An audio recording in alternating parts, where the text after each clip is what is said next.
Good day, ma'am. My name is George Cairo P. Suhian. Today, I will explain an example of radian to degree in real-life situation. Radian to degree is converting an angle from multiplying the radian value by 180 degree over pi. Example, convert pi over 3 radians to degree. So, solution. Degrees equals pi over 3 times 180 degree over pi. So now we need to cancel the pi. So copy the 180 degree and over 3. The answer of 180 degree divided by 3 is 60 degree.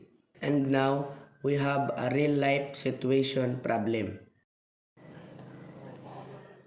A roller coaster rotates through an angle of 4 pi over 6 radian during a ride. The operator wants to know the angle of rotation in degrees. Question: what is the angle of degrees?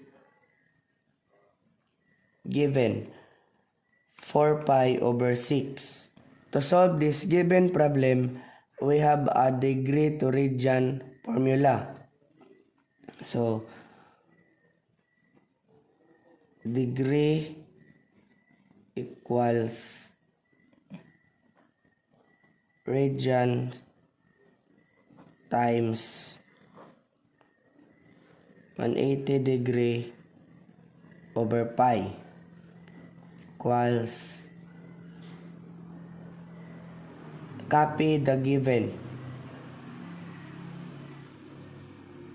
4 pi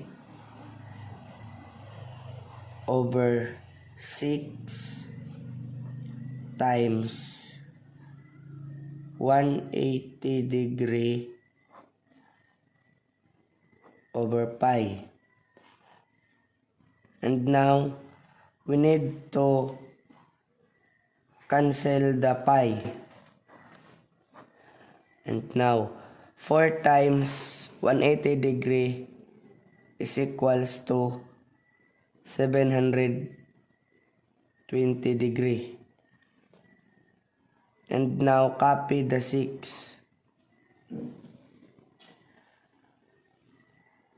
720 degree divided by 6 is equals to 120 degree. So that roller coaster rotate through an angle of 120 degree.